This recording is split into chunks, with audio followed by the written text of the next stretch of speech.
Okay, today our topic of discussion is very much important clinical of brachial plexus, that is Erb's palsy. Erb's palsy को हम पहले define करेंगे कि इसकी site of injury क्या है. साइट ऑफ इंजरी है जी Erb's point, as per name Erb's point. ठीक है, Erb's पॉइंट कहाँ पर होता है? And it is on the upper trunk of the brachial plexus. ये सबसे ज़्यादा इंपॉर्टेंट पॉइंट है कि ये injury of the upper trunk of the brachial plexus है. अब Erb's पॉइंट होगा कहाँ पर? हमारे पास अपर ट्रंक में, जहाँ पर 6 नर्व्स का जंक्शन होता है. ठीक है, ये 6 नर्व्स आपस में ज्वाइन करती हैं, वहाँ पर ये Erb's पॉइंट पाया जाता है. अब कौन कौन से 6 नर्व्स हैं? C5, C6, ये हमारे पास रूट्स हैं. ठीक है, जब हमने ब्रेकियल प्लेक्सस पढ़ा था तो ये 2 रूट्स अपर ट्रंक की फॉर्मेशन में रोल प्ले करती हैं. तो इन्होंने C5 और C6 ने अपर ट्रंक बना दिया. अब अपर ट्रंक की फर्दर 2 ब्रांचेस हैं, subclavian and suprascapular. Subclavian and suprascapular हमारे पास ये फर्दर 2 ब्रांचेस हैं अपर ट्रंक की. ठीक है, अब अपर ट्रंक फर्दर 2 डिवीजन्स में डिवाइड हो जाता है. एक हमारे पास एंटीरियर है और एक हमारे पास पोस्टीरियर है. एंटीरियर को हम वेंट्रल डिवीजन भी कह सकते हैं. ठीक है, इसे हम वेंट्रल डिवीजन भी कह सकते हैं. पोस्टीरियर को हम डोर्सल डिवीजन भी कह सकते हैं. तो आप देख रहे हैं कि यहाँ पर टोटल 6 नर्व्स हैं, वो ज्वाइन कर रही हैं. कौन कौन सी? C5, C6, suprascapular, subclavian nerve, anterior and posterior divisions of the upper trunk. और ये 6 का जंक्शन, ये जो पॉइंट है जो मैंने इसको सर्कल किया हुआ है, that is called the Erb's point. ठीक है, अब इसके हम कॉजेज ऑफ इंजरी पे आते हैं. इसकी कॉजेज ऑफ इंजरी क्या हो सकती हैं? Birth injury. ठीक है, बर्थ के दौरान आर्म की मूवमेंट ऐसी हो जाए कि हमारे पास ब्रेकियल प्लेक्सस का डैमेज हो जाए. ठीक है, फॉल ऑन द शोल्डर पर फॉल हो, कोई ऊपर काफ़ी हाइट से गिरे और वो इस तरह से गिरे कि वो फॉल पर, उसका जो शोल्डर पर फॉल हो. And during anaesthesia. ठीक है, तो ये हमारे पास इसकी कॉजेज ऑफ इंजरी हो सकती हैं. अब कौन कौन सी मसल्स हैं वो हमारे पास पैरालाइज्ड होंगी, ये बड़ा इंपॉर्टेंट पॉइंट है. तो सबसे पहले हमारे पास biceps, deltoid, brachialis, brachioradialis, supraspinatus, infraspinatus and supinator muscles. ठीक है, ये हमारे पास मसल्स हैं जो कि डैमेज होंगी. अब देखिएगा मूवमेंट्स कौन कौन सी लॉस्ट होंगी. सबसे पहले अब मसल्स को हम रिपीट करेंगे उनके फंक्शंस के अकॉर्डिंग. सबसे पहले एबडक्शन. ठीक है, and lateral rotation of the shoulder. अब एबडक्शन कौन करवाता है? सुप्रास्पैनिटस. इनिशियल 15 जो है हमारे पास वो सुप्रास्पैनिटस करवाता है.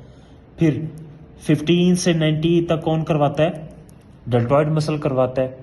तो ये एबडक्शन. अब देखें ना, अब ये 2 मसल्स पैरालाइज्ड हो गए हैं तो एबडक्शन तो नहीं हो पाएगी. Similarly flexion and supination of the four arm. अब फ्लेक्शन एंड सुपिनेशन कौन करवाता है? Biceps brachii. ठीक है, इसी तरह से हमारे पास सुपिनेटर मसल है, इसी तरह से हमारे पास ब्रेकियालिस मसल है. तो ये फ्लेक्शन एंड सुपिनेशन भी, अब जब ये मसल्स लॉस्ट हो जाएंगे तो ये हमारे पास फ्लेक्शन एंड सुपिनेशन भी नहीं होगी फोर आर्म पे. ठीक है, एल्बो जॉइंट के लेवल पर. ओके, अब ये मूवमेंट्स लॉस्ट हो गई हैं, मतलब एबडक्शन तो हो गई, लेटरल रोटेशन भी गई, फ्लेक्शन भी गई, सुपिनेशन भी गई. अब जो डिफॉर्मिटी है, मतलब पेशेंट का जो आप कह लें कि अपीयरेंस होगी, वो इसके बिल्कुल ऑपोजिट होगी, क्योंकि ये मूवमेंट्स तो नहीं हो रही, अब इसके ऑपोजिट होगी. एबडक्शन के ऑपोजिट होगा एडक्शन. पेशेंट की जो आर्म है वो एडक्टेड होगी. लेटरल रोटेशन का ऑपोजिट होगा मिडिल रोटेशन. पेशेंट की जो आर्म है वो मिडिली रोटेटेड होगी. फ्लेक्शन नहीं होगी तो क्या होगी? एक्सटेंशन होगी. ठीक है, extension at the elbow joint होगी. एंड सुपिनेशन नहीं होगी तो क्या होगी? प्रोनेशन होगी, pronation of the four arm. ठीक है, अभी हम देखते हैं कि ये किस तरह से होगा.